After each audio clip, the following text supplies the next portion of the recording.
Ben adamım. Boru görmünüz daima. Bolsam da biraz başkaça. İşenip jetim barına. Öz baktıma başlagandı taştabayım. Tapınıp bir buçuk hareketten hiç dalbayım. Götürüp cengiz dursun. Umtulup aldığa karay. Tatal abalda dursam da bilgilikten jolun jolda buldum enemi atakata. Jola basırman da yine жазылған. Sana kaldı tağdırında tabışma. Bilin ödüm kıyınçılığında.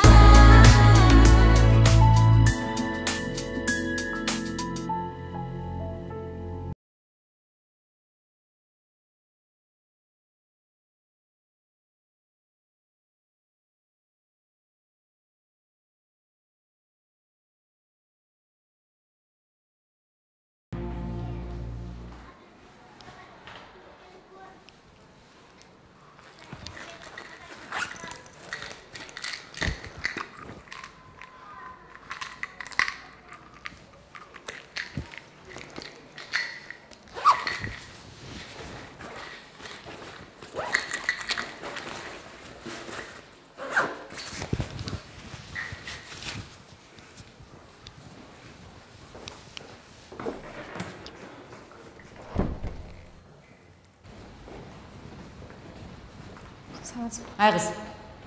Звоноктун болгону качан? Кечиресиз, кечигип калдым, баратам. Кечиресиз. Чурка.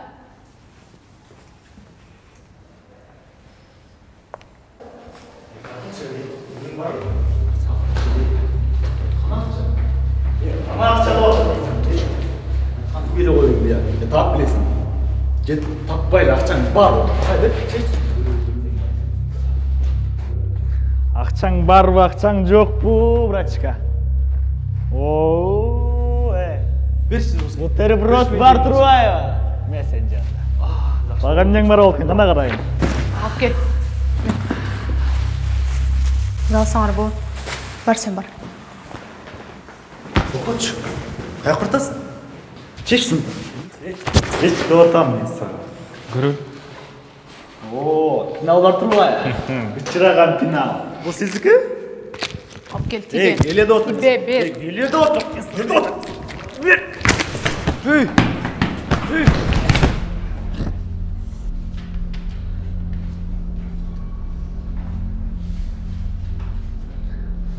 Менің орындабы?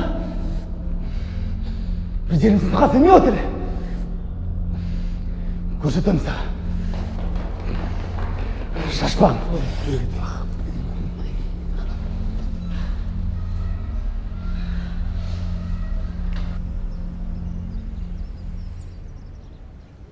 Анан ушу жакшыбы? Ай, мунун мойну сынып калсам эмне болот эле? Бул жерде иш олуттуу деп ойлобойм. Бардык маселени тынчтык жолу менен чечүүгө аракет кылабыз. Аяна биздин баалаган кызыбыз. Отличница. Отличница болсо эле эмне элди зомбулукка ала берсе болобу?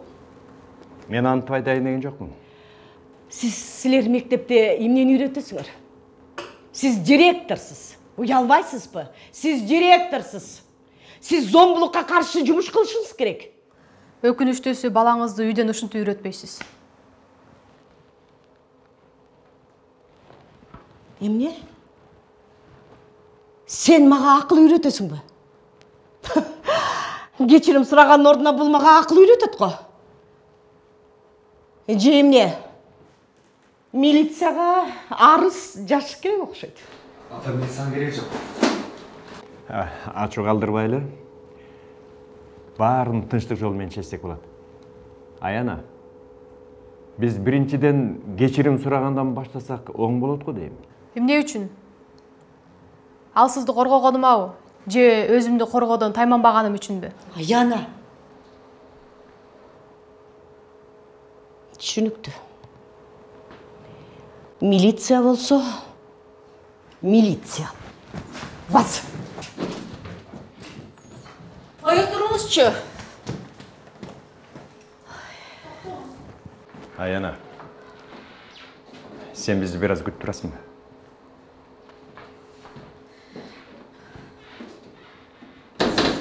Аянан кечирип коюңузчу Сураныч. Анын алып өткөнүн билесиз го. Ал ушундай акыйкатсыздык болсо эле ушуну бетке айтып салат. Кечирип коюңузчу, ал бирок тентек эмес го. Мектепте жакшы окуйт го, сабактарын баарын жакшы окуйт. Мындай чечим кылалычы. Документтерди алып, мектеп которуу керек. Сабактар жаңы эле башталды. Программадан да кеч калбайт. Бул биринчиси эле го, кечирип коюңузчу. Дароо эле бул үчүн мектептен кубалап жиберген болбойт го. Билем.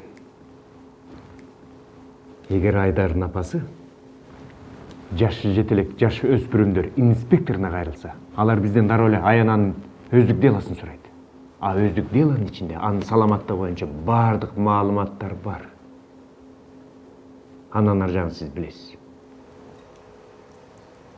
Аянанын ВИЧ оорусу тууралуу баары билип калышабы? Мына, сиз эми түшүндүңүз. Мен Аянаны абдан коргоп, колдоп келдим. Аяна өзүн өзү кылып алды.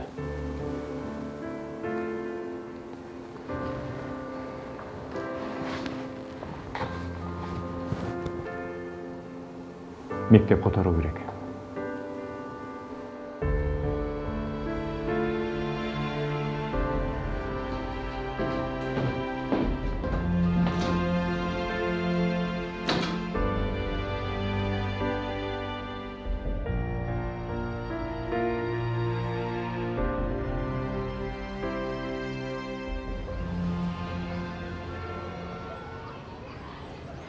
Алышса экен эми.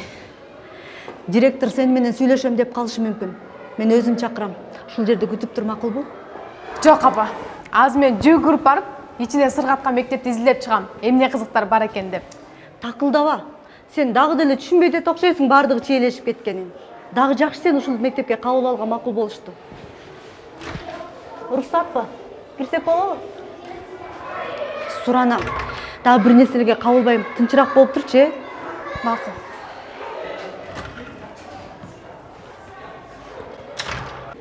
Силер тилектештикке койдуңарбы? Ооба, койдук.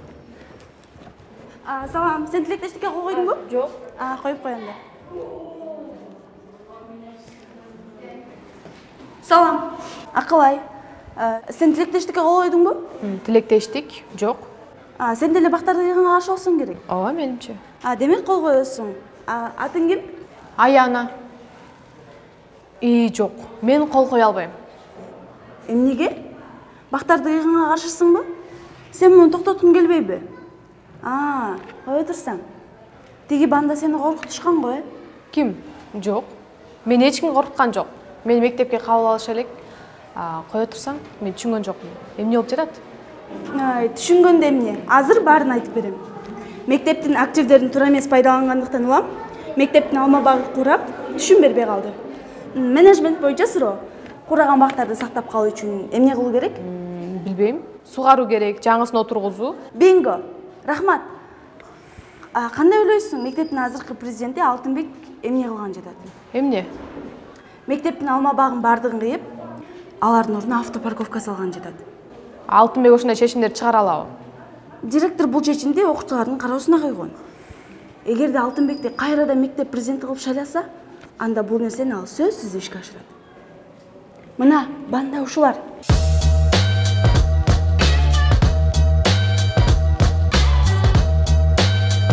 Байкашымча бул Алтынбек болсо керек. Сенин аракетчилигиңе терең баарымды айттым беле. Бирок тилекке каршы сен. Ал аракетиңди башка нукка жумшап атасың. Кечир бирок, сага да менин жообум ошондой. Экөөбүздүн ойлогон түспөй эле да. Ал окуучулар ыңгайлуу шарт түспөрү. Колдон келсе, машина менен келип, машиналарды ыңгайлуу жерге токтотсок жаманбы? Машина сенде жана сенин досторуңда эле бар. Сен өзүң кайыңды гана ойлоп жатасың. Туура. Бирок сен эч качан өзүңдө машина болбойт деп ойлошуң керек да.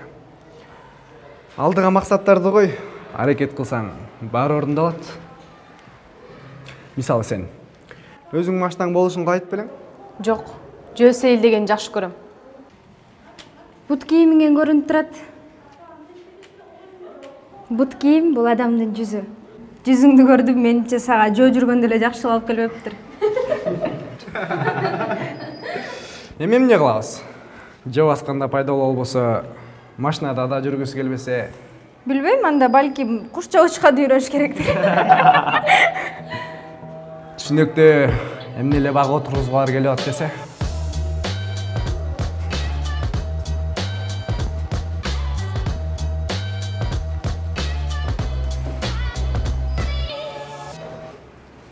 Көрдүңбү эми мен эмнеге каршы петиция топтоп жатканымды? Мейли. Сени мектепке кабыл алар менен сөзсүз биздин катарга кошулай. Саламатсызбы? Саламатчылык. Аяна, 5 мүнөт көзүм мындай бола калса эле, дагы бир нерсеге илешкени калдыңбы? Эч нерсеге илешкен жокмун. Айтканыңыздай күтүп турам. Суранам. Ушул жылда окуңду окуп бүтүр, университетке тапшыргандан кийин каалаганыңды кыл. Коомдук иштерге аралашасыңбы, же акыйкатсыздык менен күрөшөсүңбү өзүң бил. Директор сени мектепке кабыл алды. Азыр түз эле сабагыңа бара берсең болот. Жүрү. Макул.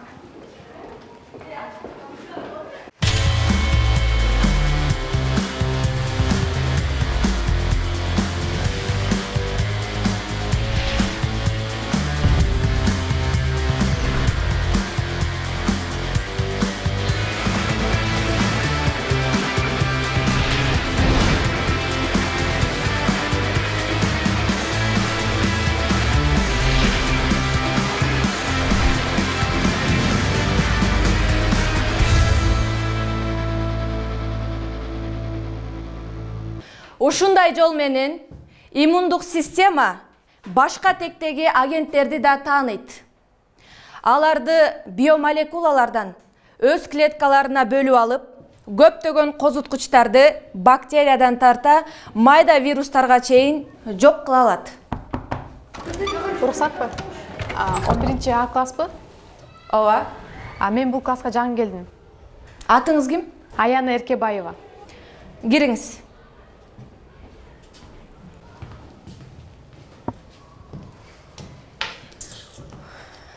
Аяна, сабактан кийин калыңыз. Өздүк маалыматтарыңызды жазып алайын. Кана балдар, улантабыз. Жөнөкөйлөтүп айтканда, иммундук система оору, вирус жана инфекцияларды жок кыла алат. Бирок баарын эле алы келе бербейт. Ал вирусту кандай атоого болот? Кана? Кана Алтынбек? Адамдын иммундук жетишсиздигинин вирусу бул ВИЧ эжеги. Жакшы Алтынбек. ВИЧ же СПИД. Муну мурда 20-кылымдын чумасу деп аташчу. Азыркы учурда да ушундай атоого болобу? Албетте туура. Мурдагыдай эле ага каршы вакциналарды ойлоп табыш элек. Андан адамдар ойлоп атат. Алардын арасында белгилүү инсандар да бар. Аяна белең, менимче сен макул эмес окшойсуң. Силер мурдагы мектепте бул тууралуу өтсөңөр керек? Ооба, өткөнбүз, бирок мен айтпай эле коеюнчу. Аны сен чечпейсиң. Кана балдар, Аянанын пикирин угалы. ВИЧти бүгүнкү күндө чума деп айтуу туура эмес. Албетте ВИЧке каршы вакциналар жок. Бирок антиретровирустук терапия алуу менен ВИЧ илдетине кабылган адам көп узак жашка чыга алат, бала төрөй алат жана айлана чөйрөсүндөгү адамдарга коркунуч алып келбейт. Туура. ВИЧ өкүм эмес. Бирок мен силерге мугалим катары айтып коеюн, балдар. Бул тууралуу жеңил ойлуулукка алдырбагыла. Бул тууралуу кененирээк маалымат алып, өзүңөрдү сакташыңар керек. ВИЧ балким өкүм эмес, бирок мен спидозор менен бир коомдолууну каалабайт болчумун. Көптөр, ар кандай адамдар, мисалы сендей адамдар менен бир коомдо жашагысы келбейт. Бактыбызга жараша өлкөбүз эркин. Тынчтангыла, балдар. Жаңы келген кыз. Сен өтө эле сүйлөп окшойсуң. Эмки сабакта иммундук система боюнча реферат жазып кел. Калганын ошондо сүйлөшөбүз.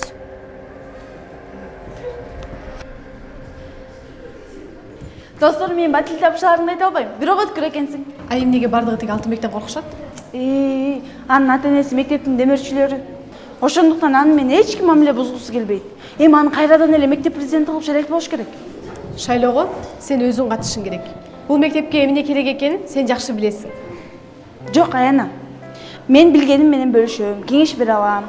Бирок менде лидерлик сапат жок.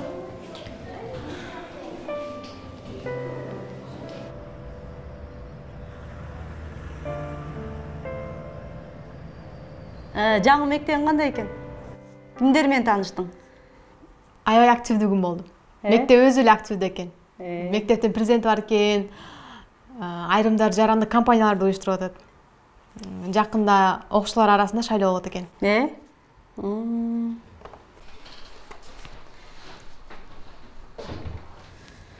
Мен тотугуштай кечке эле кайтала бербейин.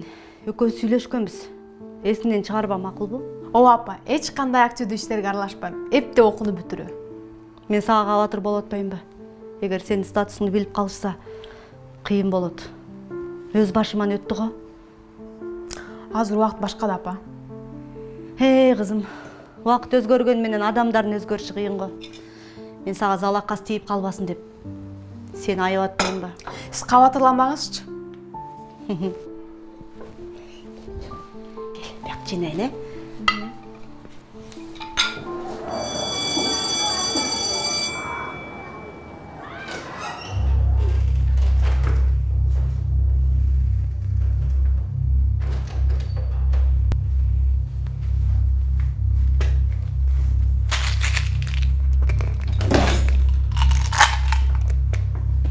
Өчө, балдар менин рюкзагымды шкафтын үстүнө ыргытып салды. Алып бериңизчи. Каякта? Жүрсөңүз.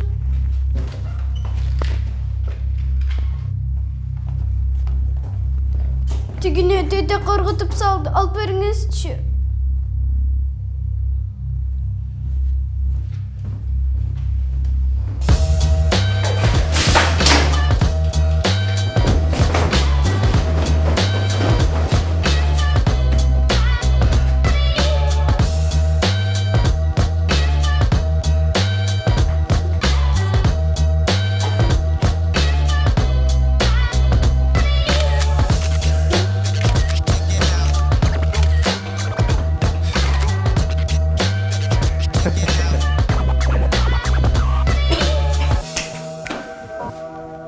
Сен эми биз мектепке расмий кабыл алындың. Кош келипсиң. Эми канатыңды жайып уча берсең болот. Баса бут кийимиң да таза болот.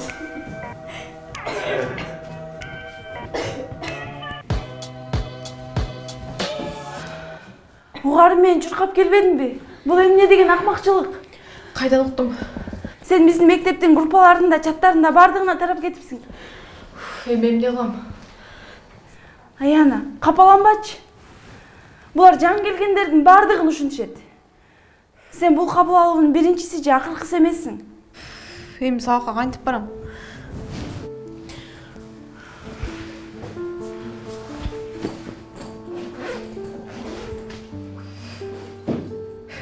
Аяна, менин формамды ал.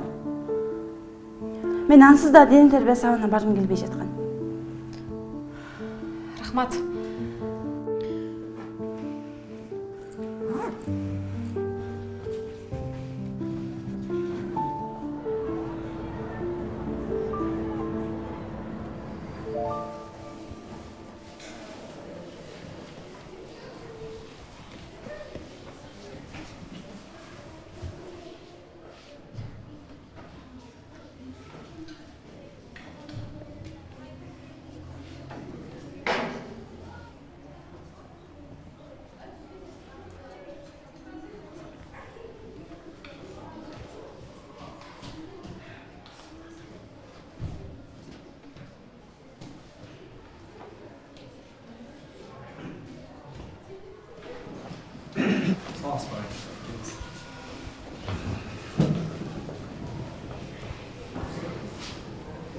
Мына 10 мүнөттөн кийин мектептин президенттигине кандидаттарды каттоо аяктайт. Мен ойлойм, акыркы мүнөттөрдө өзүнүн кандидатурасын көрсөтө турган адам деле чыкпайт го деген ойдомун. Катталчу талапкерлер барбы? Дагы бир эскертип кете турган нерсе силерге, альтернативдүү талапкер катталбаса, анда мына жалгыз талапкер автоматтык түрдө жеңишке ээ болот.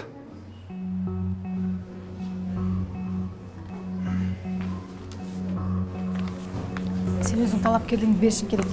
Бул мектепке мен келгениме 2 күн болду. Жок, Аяна, мен айттым го, мен лидер боло албайм. Мына 5 мүнөттөн кийин альтернативдүү талапкер катталбаса, анда мурдагы президенттин ыйгарым укуктары кийинкиге калтырылат. Акылай, сен жалгыз эмессиң. Мен сага жардам берем. Аяна, жардам бергенге мен де даярмын, бирок жалгыз бар, бул өтө чоң стресс. Эмне дейсиз анда? Силердин мына биримдигиңер мени абдан кубандырат. Ал эми Алтынбекке ишеним көрсөткөнүбүз бул баарыбыз үчүн жакшы болсо керек деп ойлоймун. Астына Алтынбектин мына бир топ жакшы максаттары бар экен. Айтсак, мына мектептин парковкасы. Мурат Асанбекович, эгерде мени мектеп кайрадан колдоп берсе, ал парковкада сиз үчүн ардактуу орун болот. Бул кичине эртерээктик кылат го дейм. Аны кой отур. Сени билебиз. Албетте, ата-энең менен ар дайым мектепке чоң жардам көрсөтүп жүрөсүң. Анын үчүн биз ыраазыбыз. Мына уктуңбу? Алтынбекти колдошорун ачык эле айтышууда. Сен ушунун баарына чыдап тура аласыңбы? Ооба, Аяна. Мен буга акыркы 5 жыл чыдап келдим. Эми 1 жыл чыдасам, эмне деген жансыңар? Эгерде мен мектептегилер таанышса, шайлоого өзүм деле бармакмын. Аяна, кандай десем эми? Сен чыны менен мектептегилердин баары билишет.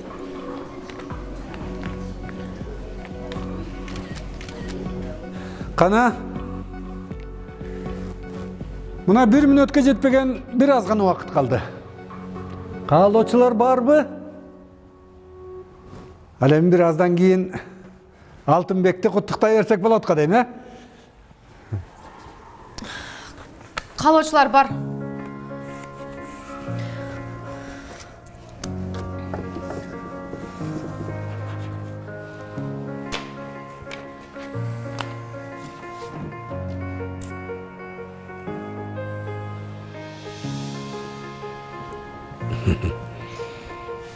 Мунун ким?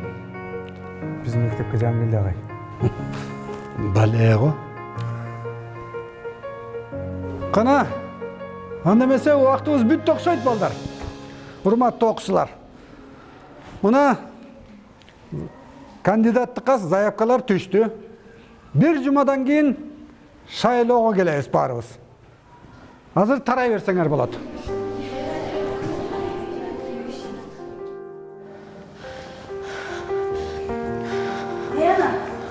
Насага, сен көрсө эч күндө турбайсыңбы? Эми эмне кылабыз? Мектептин кызыкчылыгы үчүн күрөшөбүз, Аяна. Шайлоо алдында сонун кампания жүргүзөбүз. Ишке ашабы? Сенин мыкты кеңешчиң болот. Кандай ойлойсуң, мектептегилердин баары мени колдошобу? Албетте сени колдошот болуш керек. Алтынбекти анча деле жакшы көрүшөбүз. Биздин командага кимдерди кошобуз? Аяна, ал жөнүндө ойлонбосоң, мен анын баарын өзүм тагам көрөсүңбү? Анда жакшы. Жеңишке жетебиз. Ишенip жетим барына өз бактыма баштаганды таштабайм, талпынып бийик учуп, аракеттен эч талбайм, көтөрүп жеңиш тусын, умтулуп алдыга карай, татаалап алда турсам да, ийгиликтин жолун жолдоп, болдум мен эми артка кайтпайм. Мен татыктуу